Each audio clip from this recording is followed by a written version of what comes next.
விஜய் ஏதோ சொல்லியிருக்காரு. குறு சிறு மற்றும் நடுத்தர தொழில்களின் வளர்ச்சி, லட்சக்கணக்கான வேலை வாய்ப்புகளை உருவாக்குற துறையில ஒண்ணுதான் இந்த MSMEs.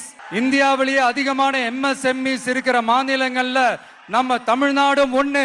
ஆனா இப்படிப்பட்ட இந்த பெருமைக்கு இன்னும் மிக பெருமை சேர்த்தது யார் தெரியுமா? இந்தியாவிலேயே அதிகமான MSME நிறுவனங்கள் மூடப்பட்டதுல தமிழ்நாடு தான் 2வது மாநிலம். ஆனா விஜய் MSME பத்தி அடிக்கடி சொல்லிட்டே இருக்காரு. MSME என்ன? MSME பத்தி நீ தெரிஞ்சுக்கணுமா? வா, உனக்கு நான் சொல்றேன். MSME நீ அப்படின்னு கேட்டல, MSMEன்றது மைக்ரோ ஸ்மால் மீடியம் என்டர்பிரைசஸ், அதாவது சிறு குறு தொழில்கள். ஓகேவா? இது வந்துட்டு நம்ம அன்றாட வாழ்க்கையில் பார்க்குற டீ கடை, இளநீ கடை, சோலார் பிஸ்னஸ், சின்ன சின்ன ஒர்க் ஷாப்ஸ், இந்த மாதிரி இருக்கிற சின்ன சின்ன பிஸ்னஸ் தான் MSME. ஓகேவா? இப்போ பார்த்துக்கிட்டேன்னு வச்சுக்கோவேன், ஒரு 1லேருந்து 10 பேருக்குள்ளே வேலை பார்க்குற ஒரு கம்பெனி வந்து மைக்ரோ அப்படின்னு சொல்லுவாங்க. இப்போ அதே வந்து 10 பேர்லேருந்து ஒரு 50 பேருக்குள்ளே வேலை பார்க்குற கம்பெனி வந்துட்டு ஸ்மால்னு சொல்லுவாங்க. இப்போ மீடியம் எடுத்துக்கிட்ட அப்படின்னு பார்த்தோன்னா 50+க்கு மேலே.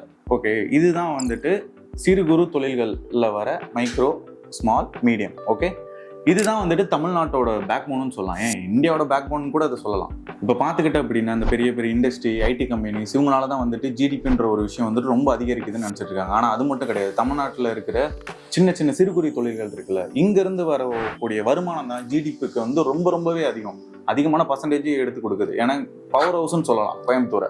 ஏன் தெரியுமா? அங்கே மட்டுமே கிட்டத்தட்ட அதிகமான இந்த சிறு குறு தொழில்கள்ன்றது நிறைய ரன் ஆகுது. அங்கேருந்து நிறைய பர்சன்டேஜ் நம்ம ஊருக்கு கிடைக்குது. சொல்லப்போனால் ஜிடிபி போன வருஷம் நம்ம ஊரில் அதிகம். ஏன் தெரியுமா? அதுக்கான ரீசன் வந்துட்டு சிறு குறு தொழில்கள். அப்போ MSME அவ்வளோ இம்பார்ட்டண்டா? இது ஏன் அதிக இம்பார்ட்டன்ட் அப்படின்னா, பல பேருக்கு வேலை வாய்ப்பு அதிகரிக்கும். சரியா? 2வது லோக்கல் எக்கானமியை வந்து ரொம்பவே டெவலப்மெண்ட் பண்ணும். அது இல்லாமல் யங்ஸ்டரோட செல்ஃப் எம்ப்ளாய்மெண்ட்டுக்கு ரொம்பவே சப்போர்ட் பண்ணும். சிம்பிளாக சொல்ல போனால், வேலையை தேடாமல் வேலையை உருவாக்கினாலுமே கண்ட்ரியோட எக்கனாமின்றது ரொம்பவே நல்லா வளரும். ஜிடிபின்னு சொல்கிறீங்களே, ஜிடிபினா என்ன? இப்போ ஜிடிபின்னு என்னன்னு தெரிஞ்சுக்கணுமா? ஜிடிபின்றது கிராஸ் டொமஸ்டிக் ப்ராடக்ட். ஓகேவா? ஒரு நாட்டுக்குள்ள ஒரு வருஷத்தில் ப்ரொடியூஸ் பண்ணுற ப்ராடக்ட் இருக்குல்ல, அதோட குட் சர்வீஸை தான் ஜிடிபி அப்படின்னு சொல்லுவாங்க. சரி, குட்ஸ் அண்ட் சர்வீஸ்னா என்ன? இப்போ பார்த்துக்கிட்ட அப்படின்னா rice, clothes, solar installation, bank service, இதெல்லாம் ஆட் பண்ணுற டோட்டல் வேல்யூ தான் ஜிடிபி. ஓகேவா? ஒரு நாட்டோட எக்கானமி எவ்வளோ ஸ்ட்ராங்னு காட்டுறது தான் ஜிடிபி. எனக்கும் இப்போ பிஸ்னஸ் ஸ்டார்ட் பண்ண ஆசையாக இருக்குது. என்னால் ஸ்டார்ட் பண்ண முடியுமா? பண்ண முடியும்டா. இதுக்கு நிறைய லோன் ஆப்ஷன்ஸ் இருக்குது. கொலாட்ரல் லோனும் இருக்குது, நான் கொலாட்ரல் லோனும் இருக்குது. இதை பற்றி டீட்டெயிலாக சொல்கிறேன். இப்போ இதில் லோன் ஆப்ஷன் பார்த்தோன்னா 2 வகை இருக்குது. சரியா? ஒன்று கொலாட்ரல், இன்னொன்று நான் கொலாட்ரல். இந்த கொலாட்ரல் அப்படின்னா உன்னால் ப்ராப்பர்ட்டிஸை வச்சு ஈஸியாக அந்த கொலாட்ரலில் ஈஸியாக லோன் வாங்கிக்க முடியும் இந்த ஆப்ஷனில். இப்போ நான் கொலாட்ரல்னு ஒரு ஆப்ஷன் இருக்குது. அப்படின்னா உன்ட்ட ப்ராப்பர்ட்டியே எதுவுமே இல்லை. அந்த டைமில் நீ என்ன பண்ணுறதுனா PMMY அப்படின்னு ஒரு ஆப்ஷன் இருக்குது. சரியா? அதில் உன்னால் ஈஸியாக அப்ளை பண்ணி அந்த லோனை வந்து வாங்கிக்க முடியும். அது ஏன் ஈஸியாக வாங்க முடியும் அப்படின்னா, அந்த நான் கொலாட்ரல் ஆப்ஷனில் கவர்மெண்ட் உனக்கு வந்து டைரெக்டாகவே சப்போர்ட் பண்ணும். ஓகே, MSME ஸ்கீமுக்கு எவ்வளோ லோன் தருவாங்க? MSMEக்கு வந்துட்டு ஃபிக்ஸ்டு லோன் அப்படின்லாம் ஒன்று கிடையாது.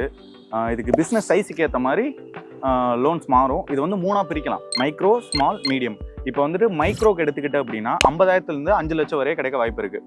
இப்போ அதே வந்து ஸ்மால் எடுத்துக்கிட்ட அப்படின்னா 5 லட்சத்துலேருந்து 50 லட்சம் வரையே கிடைக்க நிறைய வாய்ப்பு இருக்குது. இப்போ அதே வந்து மீடியம் எடுத்துக்கிட்ட அப்படின்னா 50 லட்சத்துலேருந்து 5 கோடி வரையே கிடைக்க நிறைய வாய்ப்பு இருக்குது. நான் மைக்ரோ பிஸ்னஸ் ஸ்டார்ட் பண்ணல ஐடியாவில் இருக்கேன்.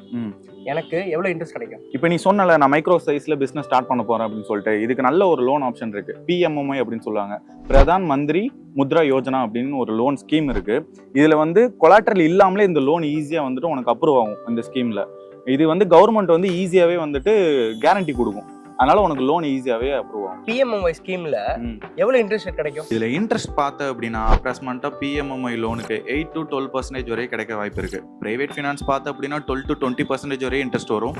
கிரெடிட் ஸ்கோர் நல்லா இருந்தால் இன்ட்ரெஸ்ட் கம்மியாகும். ஸ்மால் பிஸ்னஸ் வந்து ஸ்ட்ராங் ஆனால் மட்டும்தான் இந்தியாவோட எக்கானமியும் ஸ்ட்ராங் ஆகும். இதுதான் விஜய் சொல்ல வர்றாரு. இந்த MSME பற்றி நீங்கள் என்ன நினைக்கிறீங்கன்னு கமெண்ட்ல சொல்லுங்கள்.